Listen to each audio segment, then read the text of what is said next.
शांति। आज 7 अक्टूबर 2024 के वाक्यों का चिंतन है। आज मीठे बाप दादाजी ने कहा, मीठे बच्चे, बाप आए हैं तुम बच्चों को कुंभी पाक नरक से निकालने के लिए। तुम बच्चों ने बाप को निमंत्रण भी इसलिए दिया है। हम बच्चों ने बाबा को पुकारा जब हम भक्ति में फंस गए, भक्ति करते आए और नीचे उतरते गए। सबसे पहले हमने की अव्यभिचारी भक्ति, सिर्फ एक शिव को पूछा।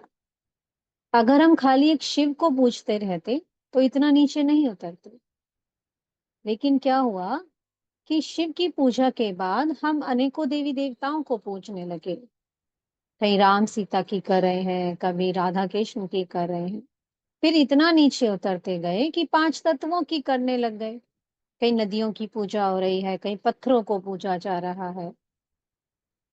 और भक्ति और भी तमोप्रधान तब हो गई जब 5 तत्वों से बने हुए शरीर, इन देहधारियों की पूजा करने लगे, गुरु बनाने लगे। कुछ लोग तो गुरु की फोटो अपने गले में टांग लेते हैं। जितना नीचे उतरते गए उतना बुद्धि तमोप्रधान होती चली गई। फंस गए बहुत बुरी तरीके से। भक्ति का अर्थ खाली ये नहीं हुआ कि हम खाली पूजा पाठ करते रहे। तीर्थों पर जाने लगे, यात्रा करने लगे।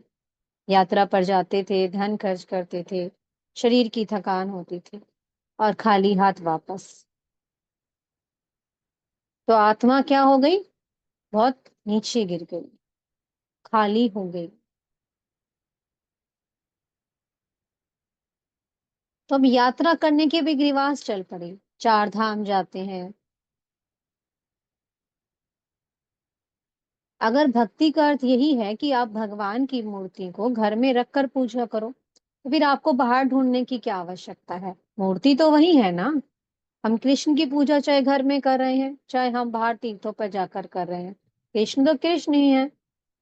लेकिन नहीं, भक्ति ने हमें इतना नीचे गिरा दिया कि घर में पूजा कर रहे हैं, फिर मंदिरों में जा रहे हैं, फिर तीर्थों पर जा रहे हैं। जहां भी जाते हैं हर गली पे माथा टेकते हुए चलते हैं। तो क्या हो गया?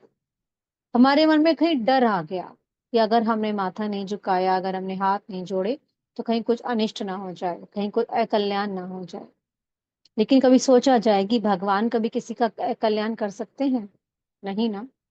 तो क्या हो गया? बुद्धि तमो प्रधान हो गई। बाबा कहते हैं पत्थर बुद्धि बन पड़े। खुद को भी भूल गए और मुझे भी भूल गए। पत्थर डिक्कर में मुझे ठोक दिया, सर्वव्यापी कह दिया।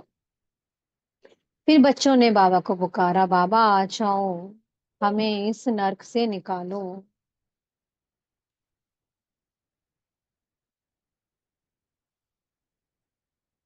हमें इस नरक से निकालो। तो बाबा आए और सब बच्चों को फिर बाबा ने अपनी गोद में ले लिया। वो बाप भी है, टीचर भी है, सतगुरु भी है। टीचर बनकर पढ़ा रहा है, राजयोग की पढ़ाई करा रहा है कि बच्चों, अपने को आत्मा समझ, मुझे याद करो तो तुम स्वर्ग में आ जाओगे। स्वदर्शन चक्र की स्वदर्शन स्वदर्शन चक्र को फिराते रहो। पूरे सृष्टि के चक्र की हमें नॉलेज दे दी कि आपने ऐसी पूरे 84 जन्मों की यात्रा की है। पहले आप कितने सतो प्रधान थे और अब देखो कैसे तमो प्रधान बन गए हो। अब फिर से अब आपको सतो प्रधान बनना है। अब आपको नई दुनिया में जाना है, स्वर्ग में जाना है। और वो सतगुरु भी है। सतगुरु बनकर हमें सदगति देने के लिए आया है, हमें अपने साथ ले जाएगा। कुछ शांति धाम में जाएंगे, कुछ सुख धाम में जाएंगे। अभी सृष्टि खाली होनी है क्योंकि पुरानी हो गई है। तो पुरानी से नई बननी है। तो जो पुराना सब कुछ है, जो सबके तमो प्रधान शरीर है, सबको यहीं छोड़कर जाना है। आत्मा जैसी आई थी अब वैसे ही जाएगी। ऐ शरीरी आई और ऐ शरीरी जाना है।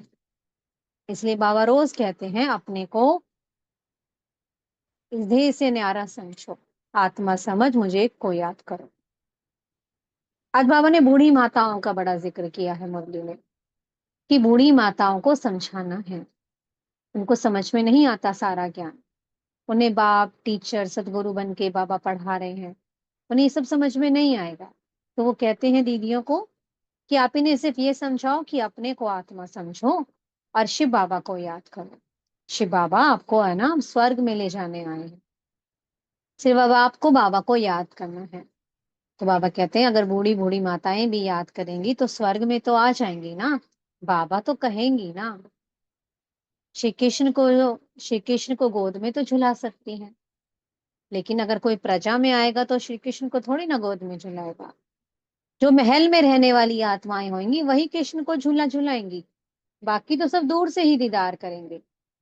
जैसे पादरी होते हैं ना, खिड़की पे खड़े हो जाते हैं और सारी या सबको जो भी उस धर्म को मानने वाली आत्माएं होती हैं सबको अपना दर्शन देते हैं।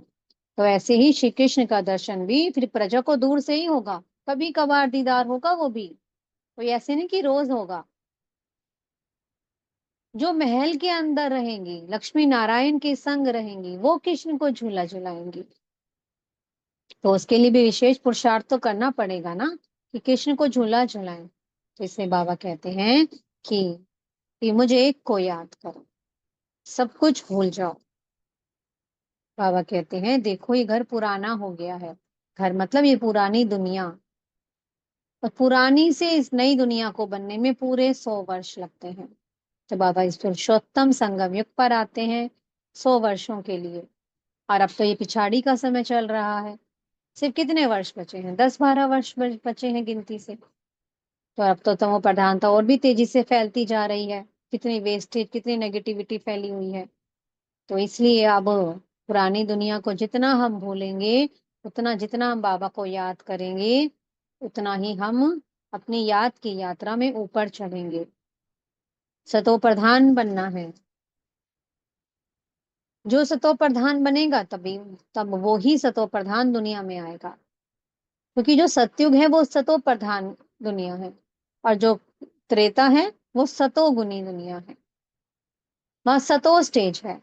तो जो सतो प्रधान बनेंगे वही तो सतयुग में आएंगे। तो पुरुषार्थ सबके अपने पास है, जो जितना याद करेगा वो उतना ऊंचा जाएगा।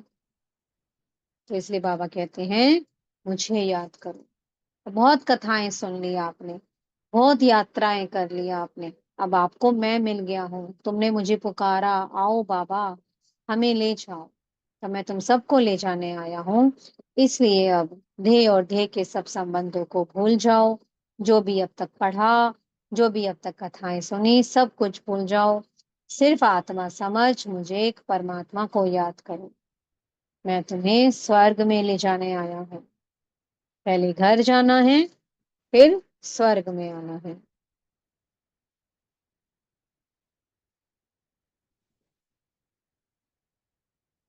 पढ़ाई अच्छे से पढ़नी है। जो इस पढ़ाई को अच्छे से पढ़ेगा वो सुदर्शन चक्र घुमाएगा, आत्मा का पाठ पक्का करेगा, वही बहुत तेज गति से ऊंची उड़ान भरेगा, डबल लाइट बनेगा।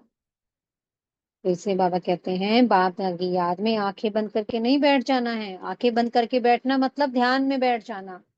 पहले सन्यासी हैं वही तो आंखें बंद करके बैठते हैं ताकि हमारी बुद्धि इधर उधर ना जाए। नहीं, ये है हमारा बेहद का सन्यास। आंखें खोल कर हमें बाबा को याद करना है। सब कुछ दिख भी रहा है, दिखते हुए भी कुछ नहीं देखना है, तभी तो इसमें मेहनत है। फिर वर्षा भी उतना ऊंचा मिल रहा है, कहाँ तो मनुष्य है और कहाँ से हम देवता बन रहे हैं। मीठे सतगुरु जी वरदान दे रहे हैं, मन बुद्धि को झमेलों से किनारे कर, मिलन मेला मनाने वाले झमेला मुक्त भवा। अब कई बच्चे सोचते हैं कि झमेला पूरा होगा, जो भी बहुत दिक्कतें हैं, बहुत उलझने हैं, ये सब खत्म हो जाएंगी ना, तभी हमारी अवस्था ना बड़ी अच्छी होगी, बहुत अच्छे से हम सेवा कर पाएंगे। लेकिन बाबा ने कही जो उलझने आती हैं, ये जो परिस्थितियां आती हैं, ये जो परेशानियां आती हैं, ये पहाड़ के समान है। लेकिन बाबा कहते हैं पहाड़ तो नहीं हटेगा, तो अपनी बुद्धि को किनारे कर लो उस पहाड़ से। अपने आप को इतनी इतनी ऊंची स्थिति में स्थित कर लो कि वो पहाड़ आपको कुछ भी दिखाई ना दे। जैसे पहाड़ के ऊपर एरोप्लेन उड़ रहा हो, अपनी इतनी ऊंची स्थिति बना लो कि वो परिस्थितियां हमें कुछ दिखाई ना दे। तब आपको फिर वो पहाड़ भी क्या दिखाई देगा? तिनका मात्र दिखाई देगा, जैसे कि कुछ है ही नहीं। अभी उलझनों की दुनिया है, परेशानियां हैं, उलझने हैं, झमेले फैले हुए हैं चारों ओर। अब झमेलों की दुनिया से झमेले तो आएंगे ही, लेकिन हमें इनसे मुक्त रहना है।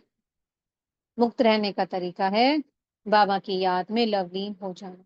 जो उस एक की याद में लवलीन हो जाएगा, वही मिलन का मेला मना पाएगा, वही उस परमात्मा के साथ अतीन्द्रिय सुख का अनुभव करेगा।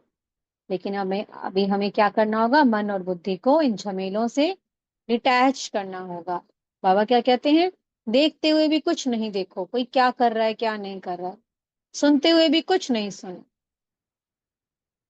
साइलेंस में हो जाओ, मुख में मुलहरा डाल लो। तभी वो आत्मा इन झमेलों से मुक्त हो सकती है और परमात्मा के संग मिलन मना सकती है। स्लोगन है, इस बेहद नाटक में हीरो पार्ट बजाने वाले ही हीरो पार्टधारी हैं। तो इस बेहद के नाटक में हीरो पार्टधारी कौन है? जो आत्माएं पूरे 84 जन्म लेती हैं।